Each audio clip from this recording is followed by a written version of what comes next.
Hello friends இசிஐஎல்ல தான் வந்து உங்களுக்கு ரெக்ரூட்மெண்ட் கொடுத்துருக்காங்க. ஸோ மொத்தமா வந்து ஒரு 1100 வேக்கன்சியோட வந்திருக்கு.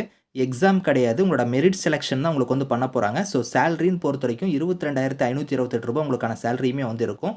அப்ளிகேஷன் ஃபீஸ் அந்த மாரி எதுவுமே கிடையாது. 38 மாவட்டத்தினருமே விண்ணப்பிக்கலாம்.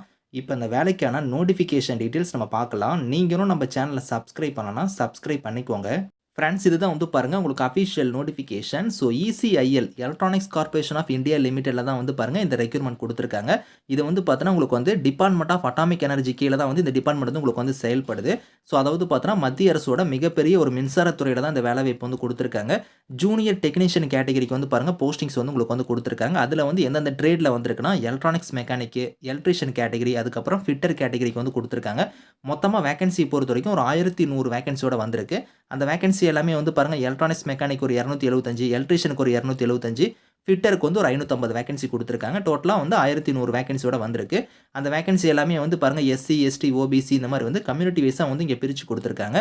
ஸோ இதில சேலரின்னு பொறுத்தவரைக்கும் பார்த்தீங்கன்னா உங்களுக்கு வந்து இங்க கொடுத்துருக்காங்க பாருங்க ரூ. 22,528 உங்களுக்கான சேலரி வந்து வரும். இதில ஏஜ் லிமிட் வந்து அதிகபட்சமா ஜெனரல் கேட்டகரியா இருந்தா 30 வயசு வரைக்கும் நீங்க வந்து அப்ளை பண்ணிக்கலாம். இந்த ஏஜ் லிமிட் இல்லாம நீங்க ஓபிசி கம்யூனிட்டில வரீங்கன்னா, உங்களுக்கு 3 இயர்ஸ் வரைக்கும் வந்து பாருங்க ஏஜ்ல இருந்து ரிலாக்சேஷன் வந்து இருக்கு.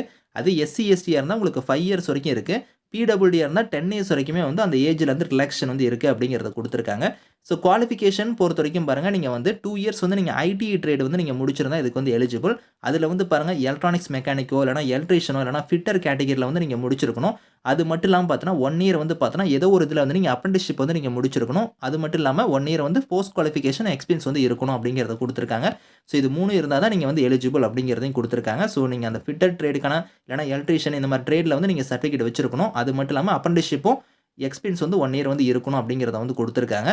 ஸோ இதில உங்களுக்கு மெத்தட் ஆஃப் செலக்ஷன பொறுத்தவரைக்கும் எப்படி வந்து ஷார்ட் லிஸ்ட் பண்ணுவாங்கன்னா, உங்களுக்கு வந்து பாருங்க குவாலிஃபிகேஷனோட மார்க் வந்து பார்த்தீங்கன்னா 60% உங்களுக்கு வந்து கன்வெர்ட் பண்ணிக்குவாங்க.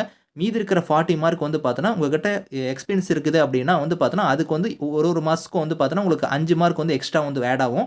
எவ்வளோ இயர்ஸ் உங்களுக்கு எக்ஸ்பீரியன்ஸ் இருக்குதோ, அதுக்கு தகுந்த மாரி வந்து உங்களுக்கு வந்து மார்க் வந்து 3 மந்த்ஸ்க்கு ஒன்ஸ் வந்து பார்த்தீங்கன்னா, ஒரு 5 மார்க் வந்து உங்களுக்கு வந்து இதில எக்ஸ்ட்ரா வந்து குடுப்பாங்க. அது மட்டும் இல்லாம 1 இயர் உங்ககிட்ட அப்ரண்டிஸ்ஷிப் எக்ஸ்பீரியன்ஸ்லாம் இருந்துச்சுன்னா, 20 மார்க் வந்து உங்களுக்கு எக்ஸ்ட்ரா வந்து வரும் அப்படிங்கிறத குடுத்துருக்காங்க. இதில வந்து யார் அதிகமா இது பண்ணியிருக்காங்களோ, அத வச்சு உங்களுக்கு வந்து பார்த்தீங்கன்னா, ஷார்ட் லிஸ்ட் பண்ண கேண்டிடேட்ஸ் எல்லாத்துக்கும் டாக்குமெண்ட் வெரிஃபிகேஷனுக்கு வந்து நாங்க கூப்பிடுவோம் அப்படிங்கிறத குடுத்துருக்காங்க. அந்த டாக்குமெண்ட் வெரிஃபிகேஷன் அப்ப என்னென்னலாம் நீங்க எடுத்துட்டு போகணும் அப்படிங்கிறத வந்து பாருங்க, இந்த இடத்துல வந்து குடுத்துருக்காங்க. இதெல்லாம் நீங்க வந்து செக் பண்ணி பார்த்துக்கோங்க. எப்படி நீங்க அப்ளை பண்ற மாரி இருக்கும்னா, இந்த வெப்சைட்ல போய் தான் நீங்க அப்ளை பண்ண போறீங்க. eCIL.co.in இந்த வெப்சைட்ல போயி நீங்க கேரியர்ன்னு ஒரு லிங்க் இருக்கும். அத கிளிக் பண்ணீங்கன்னா, கரண்ட் ஜாப் ஓப்பனிங் அப்படின்னு சொல்லி இருக்கும். அத கிளிக் பண்ணி தான் நீங்க அப்ளை பண்ண போறீங்க. லாஸ்ட் டேட் வந்து பாருங்க 16த் ஜான்வரிக்குள்ளார நீங்க வந்து அப்ளை பண்ணிக்கணும் அப்படிங்கிறத குடுத்துருக்காங்க. டேட் வந்து உங்களுக்கு கம்மியா தான் இருக்கு. ஸோ 10த் அன்னைக்கு தான் இந்த நோட்டிஃபிகேஷன் வந்து ரிலீஸ் பண்ணியிருக்காங்க. உங்களுக்கு 16த் ஜான்வரிக்குள்ளார நீங்க அப்ளை பண்ணிக்கோங்க. டைம் ரொம்ப கம்மியா தான் இருக்கு. அதுக்கப்புறம் டாக்குமெண்ட் வெரிஃபிகேஷனுக்கு வந்து பார்த்தோன்னா, நாங்க வெப்சைட்ல வந்து நாங்க வந்து இன்டிமேஷன் வந்து பண்ணுவோம். எப்ப டேட், டைமிங் எல்லாமே வந்து உங்களுக்கு வந்து நாங்க வெப்சைட்ல தான் வந்து தெரிவிப்போம் அப்படிங்கிறதையும் வந்து இதில கிளியரா குடுத்துருக்காங்க. ஸோ ஜெனரல் கண்டிஷன்ஸ்லாம் இங்க வந்து இருக்கு. நீங்க கரெக்ட்டா வந்து நீங்க ரீட் பண்ணி பார்த்துக்கோங்க. இந்த நோட்டிஃபிகேஷன் இதுக்கான லிங்க்ஸ் எல்லாமே வந்து நான் கீழ குடுக்குறேன். So thank you friends.